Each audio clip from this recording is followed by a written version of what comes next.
Bonjour les amours, j'espère que vous allez bien les amis. Dans la société d'aujourd'hui, pour pouvoir réussir, il faut être impérativement une personne qui impacte. Une personne qui a des désirs. Vous savez, si vous êtes une personne qui n'a pas de désirs, vous serez une personne limitée. Automatiquement, tu vas être une personne qui est limitée. Et tu vas te dire, tu souffres parce que il y a quelque chose qui ne donne pas, tout simplement parce que peut-être tu n'as pas de moyens, les gens ne te comprennent pas. Non, nous-mêmes qui réussissons dans notre vie, personne ne nous comprend. Il arrive parfois dans notre vie, tout le monde est contre notre idée. Tout le monde est contre notre idée, mais nous seuls nous savons ce qui nous amène à maintenir notre idée.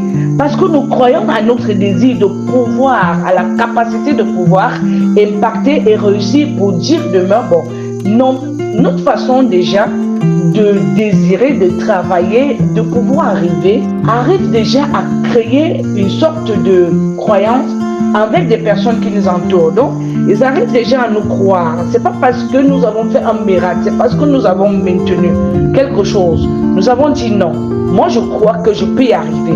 Mais à ce niveau, il faut aussi être une personne qui croit.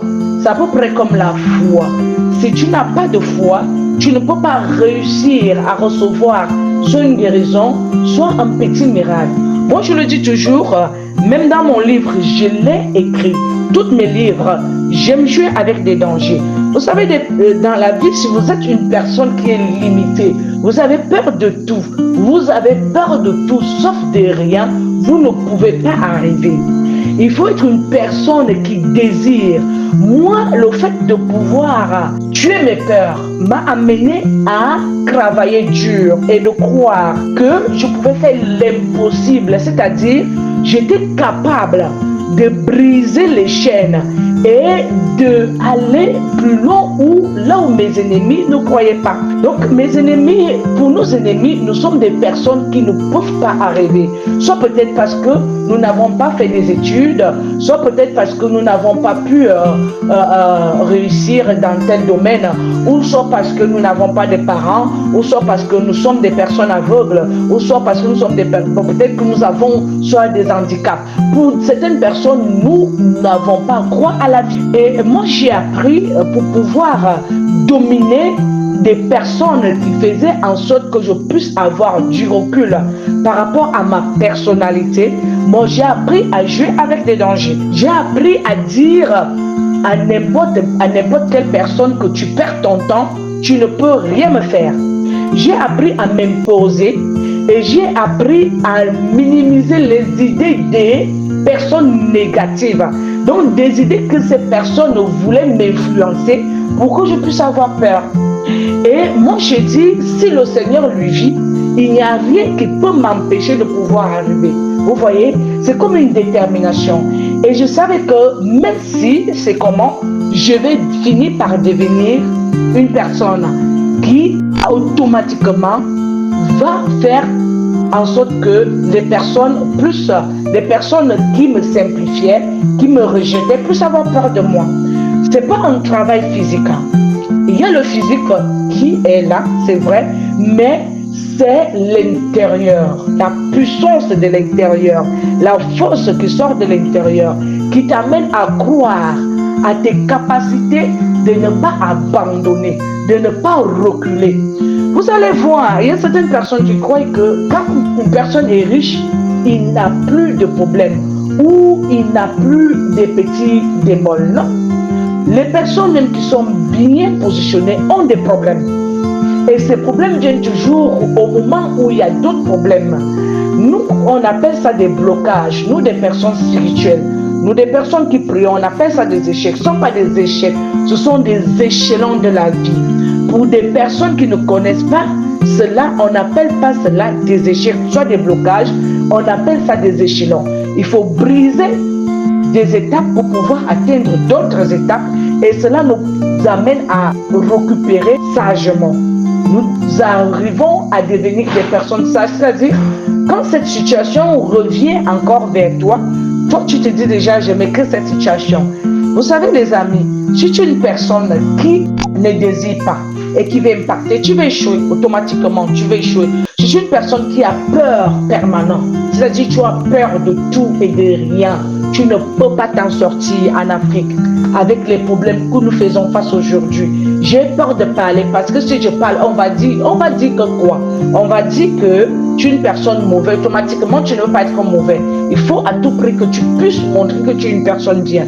Mais si les gens pensent que tu es une personne pas bien et que toi, au fond de toi, tu sais que tu es une personne bien, il faut que tu puisses faire ta chose. Et à la fin, les gens vont voir que tu avais raison. C'est pas à toi de prouver aux gens. Au fur et à mesure, tu cherches à prouver, tu perds en énergie, tu perds en force, tu perds en spiritualité. Et tu vas finir par échouer ou par mourir. Il faut faire tout pour maintenir sa position. Il faut faire tout pour être sûr de ce que vous faites. Il ne faut pas jouer avec du danger, parce que j'ai dit jouer avec du danger sans toutefois chercher à savoir comment se positionner. Vous savez, la femme aux pertes de sang, elle a cru avant que le Christ ne puisse passer par là. Elle a cru avant. Et ça, elle avait déjà reçu sa guérison avant que le Christ ne puisse passer. C'est-à-dire, elle faisait déjà ses prières. Et le Seigneur avait déjà écouté sa prière. Le Seigneur n'est pas passé là-bas par hasard. C'est parce qu'il fallait à tout prix résoudre son problème. Et pour que sa prière puisse être exaucée. Même quand le Seigneur a fait tant de miracles, il n'est pas arrivé par là par hasard.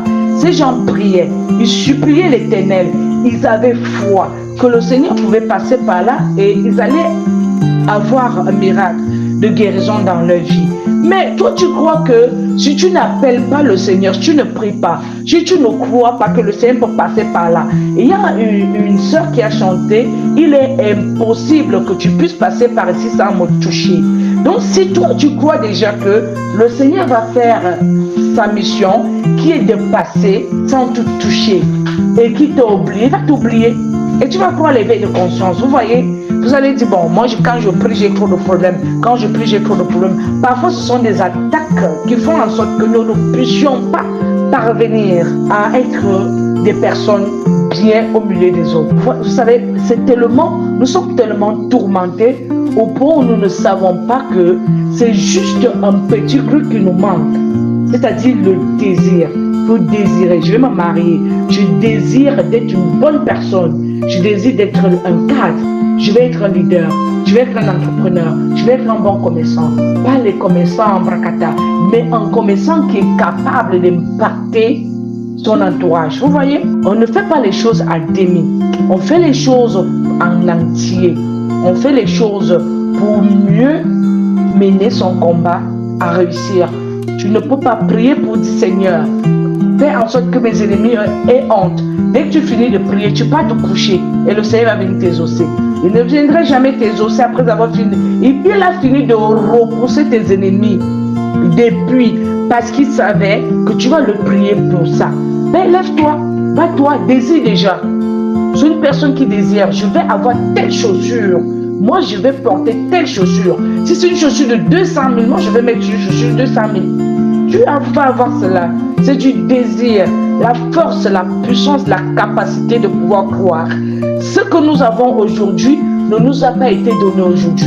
Ce que nous avons aujourd'hui nous a été donné depuis. Mais la manière, cela, la force de notre prière, de notre croyance, soit elle a ralenti, soit elle a fait en sorte que des personnes que nous énervons, nos ennemis, puissent retenir cela. Donc tout ce que nous demandons au Seigneur, il nous a donné ça depuis. Il nous a déjà donné ça depuis. C'est à nous maintenant de croire que c'est déjà là. Tout se passe dans le spirituel avant que ça puisse devenir quelque chose de réel.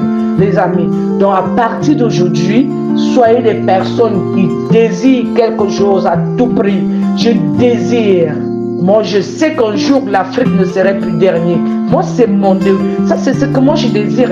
Moi, je sais qu'un jour, l'Afrique ne serait plus un continent qui serait toujours dernier. Moi, je crois en ce qu'un jour, on va finir par dire, quand on compte les leaders dans le monde, les pays, les continents qui impactent d'autres continents, des continents qui sont capables d'enseigner et de dire. Vous voyez les amis, il y a aussi quelque chose. Ce que nous vivons aujourd'hui en Afrique, c'est aussi un enseignement. Ça veut dire que tous les Africains, nous sommes des grands. Malgré tout ce que nous faisons, il y a toujours quelque chose qui nous empêche d'atteindre notre but. Mais vous voyez à peu près, non? Ça veut dire que nous avons une force à nous. Maintenant, il faut faire tout pour que cette force puisse être une force positive et non des forces négatives, des gens qui jugent, des personnes qui divisent, des personnes qui sont remplies de haine, de jalousie, de l'incroyance et aussi des personnes qui découragent, les amis. Donc, si aujourd'hui, tu ne désirais pas, moi je t'appelle, je t'invite à désirer. Désire mon frère, désire ma soeur, et surtout n'oublie pas, parfois tue la peur. Il faut tuer la peur.